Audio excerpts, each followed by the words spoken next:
मसीह यस्सु के जलाली और बाबरकत नाम में आप सबकी सलामती हो। आज हम बाइबल मुक़द्दस में से सीखेंगे अहद अतीक में से खरूज की किताब उसका 24वां बाब उसकी पहली आयत से। और उसने मूसा से कहा कि तू हारून और नदब और अबीहू और बनी इस्राएल के 70 बुज़ुर्गों को लेकर खुदावंद के पास ऊपर आ और तुम दूर ही से सजदा करना। और मूसा अकेला खुदावंद के नज़दीक आए, पर वो नज़दीक ना आए और लोग उसके साथ ऊपर ना चढ़े। और मूसा ने लोगों के पास जाकर खुदावंद की बातें और अहकाम उनको बता दिए।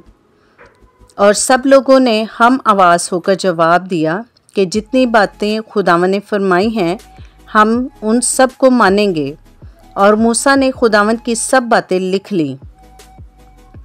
और सुबह को सवेरे उठकर पहाड़ के नीचे एक कुर्बानगाह और बनी इस्राएल के 12 कबीलों के हिसाब से 12 सतून बनाए।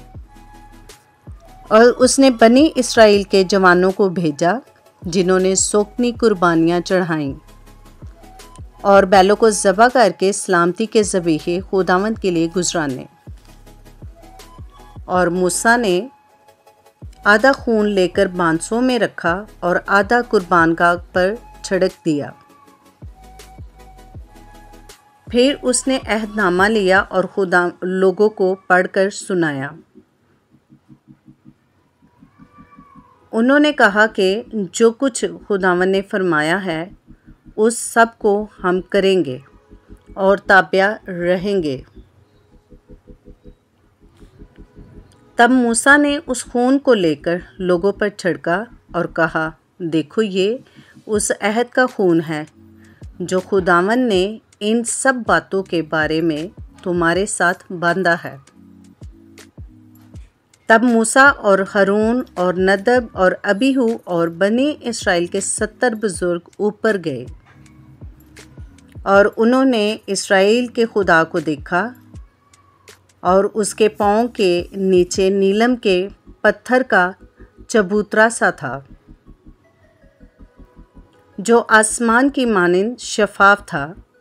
और उसने बनी इस्राएल के शुरफा पर अपना हाथ ना बढ़ाया। सो उन्होंने खुदा को देखा और खाया और पिया।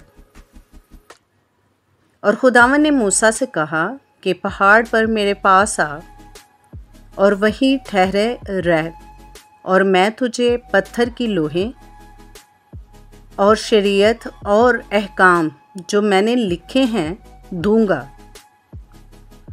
ताकि तू उनको सिखाए। और मूसा और उसका खादिम यशवा उठे और मूसा खुदा के पहाड़ के ऊपर गया और बुज़ुर्गों से कह गया कि जब तक हम लौट कर तुम्हारे पास आ ना जाएं, तुम हमारे लिए यही ठहरे रहो। और देखो हारून और जो तुम्हारे और हूर तुम्हारे साथ हैं, जिस किसी का कोई मुकदमा हो वो उनके पास जाए।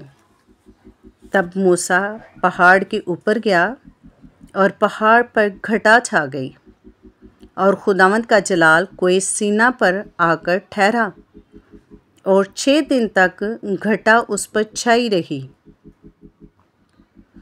और 7वें दिन उसने घटा में से मूसा को बुलाया और बनी इस्राएल की निगाह में पहाड़ की चोटी पर खुदावंद का जलाल का मंजर बसम कर देने वाली आग की मानिंद था। और मूसा घटा के बीच में से होकर पहाड़ पर चढ़ गया और वो पहाड़ पर 40 दिन और 40 रात रहा। खुदावंद के ज़िंदा पाकलाम का पढ़ा और सुना जाना हम सब के लिए बाइस से बरकत हो। खुदावंद का शुक्र हो। आमीन। वीडियो को लाइक करें, शेयर करें। आप भी मेरे साथ खुदावंद की इस खिदमत में हिस्सेदार बन सकते हैं। अच्छे से कमेंट्स किया करें। वीडियो बनाते वक्त मेहनत लगती है और आप इस मेहनत को आप दूसरों तक पहुंचा सकते हैं और मेरे साथ खुदावंद की इस खिदमत में शरीक हो सकते हैं। Stay tuned with us. God bless you.